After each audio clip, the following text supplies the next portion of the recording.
Marcus Aurelius never wrote a how to cut off toxic people guide. He didn't sit down in his tent between battles and make a numbered list for you. He wrote something more dangerous. He wrote for himself. The things you think about determine the quality of your mind. Your soul takes on the color of your thoughts. He understood a simple, brutal truth. You do not rise above the people you surround yourself with. You become them slowly, invisibly, inevitably. Not in opinion, in character, or asterisk. You may believe you're stronger than that. You may think you can sit in poison and stay pure. Marcus would disagree. He governed one of the largest empires in history, and still saw himself as fragile enough that he had to carefully guard what voices he allowed to stain his mind. If he, as emperor, treated his inner world like a battlefield, what does that say about you? Letting just anyone walk through your head with muddy boots. This is not a video about being judgmental. This is about survival. There are certain kinds of people Marcus Aurelius would tell you to cut off. Quietly, strategically, and without apology. Not because they are bad, but because proximity to them is a tax your soul cannot afford. Let's go through the 7. 1. The one who makes you ashamed of your goodness. Marcus wrote, "Waste no more time arguing what a good man should be one." He didn't say, be whatever the room will tolerate. He said, be good, and stop debating the concept with cowards. You know this person. When you try to act with integrity, they roll their eyes. When you keep a promise, they call you naive. When you're generous, they say you're being used. When you avoid gossip, they say you're taking things too seriously. Their entire existence is an argument against virtue. Not because virtue is wrong, but because your goodness exposes their laziness. Every time you choose discipline over impulse, their illusions about themselves crack a little. So they do what wounded egos always do. They attack the mirror. Marcus constantly reminded himself that a man's first duty is to his own ruling principle, his hegemonic in asterisk, the inner command center. If being around someone requires you to dim that light, to act less honest, less disciplined, less kind than you actually want to be, you are paying for their comfort with your character. Cut off the people who make you embarrassed to be decent. They are not friends. They are camouflage for your worst self. 2. The one who treats responsibility like a disease. Marcus wrote, "At every moment, keep a sturdy mind on the task in front of you, without blaming others, without expecting applause." Responsibility to a Stoic is sacred. To the second kind of person, it's a threat. You know this type. Nothing is ever their fault. Every failure is because of the system. Their parents, their ex, their boss, haters, bad luck. Mercury in retrograde, pick your excuse. Ask them about any mess in their life and you will hear an origin story. With everyone cast as villain except them. It sounds harmless. It is not. Spending time with this person trains your mind in helplessness. You start telling yourself similar stories. You begin to believe that your problems are primarily external. Marcus fought that thinking like a plague.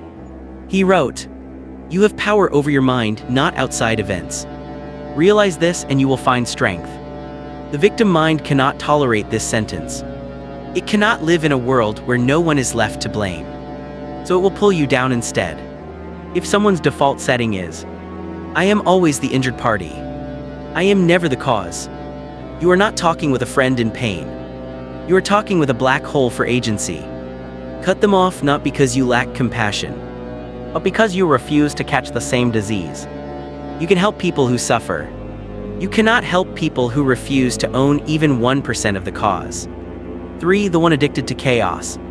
Marcus reminded himself, if it is endurable, then endure it, stop complaining. The chaos addict does the opposite. They don't just endure difficulty, they create it. Watch them closely. They are always in a fight with someone. There is always betrayal, drama, a crazy story. Every group they join eventually explodes around them. On the surface, they look like a survivor. Underneath, they are an arsonist. Peace feels wrong to them. Stability feels boring. So their nervous system hunts for conflict, the way a starving man hunts for food. And when they enter your life, they will eventually feed on yours. Marcus lived in war camps, but fought to keep his mind orderly. Nowhere can man find a quieter or more untroubled retreat than in his own soul. The chaos addict has never built such a retreat. They carry the battlefield inside them. And because inner wars are unbearable, they drag everyone around them into external ones. If every time you see someone, you leave more exhausted, more on edge, more entangled in conflicts that are not yours, you are sacrificing your inner citadel to someone who cannot stand stillness. Cut them off. You can wish them peace from a distance. You are not obligated to be their battlefield. 4. The one who worships pleasure and contempt. Marcus knew the danger of luxury. He wrote to himself, "Do not be sorrowfied. Do not be dyed in that purple." He was warning himself not to be intoxicated by the pleasures, flattery, and softness of power. Now look at the hedonist in your life. They live for the next hit, the next party, the next purchase, the next hookup, the next experience. They talk with contempt about restraint. They mock sleep, discipline, sobriety, simplicity. They label any limit as repression. Be honest. When you spend time with them, does your own standard slip? Do you stay up later than you meant to? Eat worse, drink more, spend more. Say one more time to things your better self already buried. Marcus wrote, "The soul becomes dyed with the color of its thoughts." You do not sit in a room full of this person's priorities and stay neutral. Your soul starts to take on their color. Impulse red, distraction teal. Cutting them off doesn't mean preaching at them. It means quietly admitting that your current level of mastery cannot stay clean in their storm. You are not better than them. You are simply unwilling to let their addiction write your future. 5. The one who lives on gossip and contempt. Marcus's rule was simple. Waste no more time talking about what a good man should be one. The gossip does the opposite. They never stop talking about what everyone else should be. Their oxygen is judgment. Spend 5 minutes with them and you will hear a detailed inventory of other people's flaws. Who gained weight? Who lost status? Who's secretly miserable? Who fell off? They speak with a smug certainty of someone who believes they can see into souls. What they are actually showing you is their own. Marcus constantly pulled himself away from this. Do not be overheard complaining, not even to yourself. The gossip is complaint turned into an identity. They don't just report information. They elevate themselves by cutting everyone else down. Here is the danger. Even if you don't join in, their narration of the world seeps into you. You start to walk around scanning for flaws, instead of scanning for responsibilities. You begin to see people as content. And when you leave, you will think they have spared you. They have not. Anyone who slices others behind their back is sharpening the same knife for you. Cut off those who treat every person as a story to dissect. A stoic uses that energy to dissect themselves. 6. The one whose anger owns them. Marcus did not pretend anger didn't exist. He felt it often. But he wrote, "The best revenge is to be unlike him who performed the injury." The perpetually angry person lives the opposite. They become exactly like what hurt them. Their rage is constant, disproportionate, contagious. They are furious at their ex, furious at the world, furious at society, at women, at men, at idiots, at sheep. They speak as if everything is a personal affront.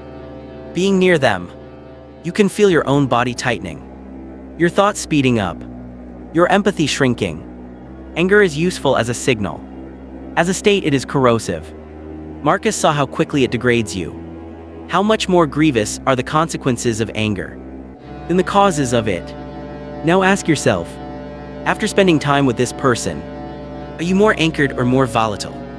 Do you leave conversations planning real action, or fantasizing about humiliating people in arguments? Their lifestyle trains you to live in reaction. You don't have to hate them, but you must limit their access. Because if you let their rage live in your head rent-free, eventually you will start paying its bills. Cut off the people whose anger owns them. It will own you next. 7. The one who treats time as worthless.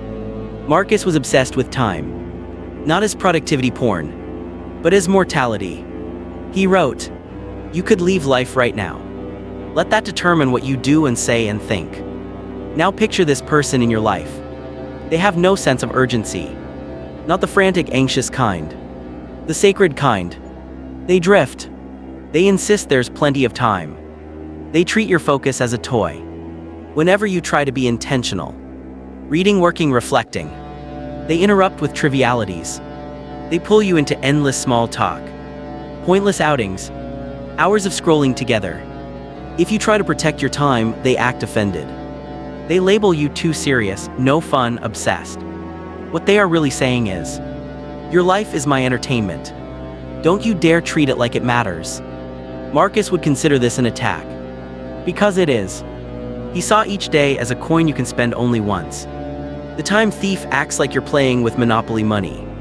Cutting them off doesn't always mean never seeing them. It means refusing to let them set the value of your hours. You are allowed to treat your time like it's running out. Because it is. Now look at your life. The one who makes you ashamed of your goodness. The one who treats responsibility like a disease. The one addicted to chaos. The one who worships pleasure and contempt. The gossip. The rage carrier. The time thief. Do you really believe you can stay in their orbit and escape their gravity? Marcus Aurelius ruled an empire and still did not trust himself to stay clean around certain influences. He did not wait for them to change. He changed his proximity. You can be kind from a distance. You can wish people well while protecting your soul. Cutting off in a stoic sense is not dramatic. It is quiet, answering less, feeding fewer details, declining invitations that lead you back into old selves, spending your limited energy where your character grows, not where it leaks. You will feel guilty. You will feel harsh. You will be tempted to believe you are overreacting. Remember this: they are not just people. They are asterisk habits in human form. And as Marcus said, the happiness of your life depends upon the quality of your thoughts. Guard the people who shape those thoughts with the same seriousness you would guard your last breath. If some part of you is tired of drowning in other people's patterns, tired of calling corruption company, tired of pretending you are not being shaped, then you already know what to do. Subscribe to MindTacit not because I asked, but because you are done letting anyone and everyone color your soul. Here we don't sell you comfort. We map the tacit rules of power of the mind of the company you keep. Cut carefully. Choose deliberately. Live like your character is the empire you're ruling. Because it is.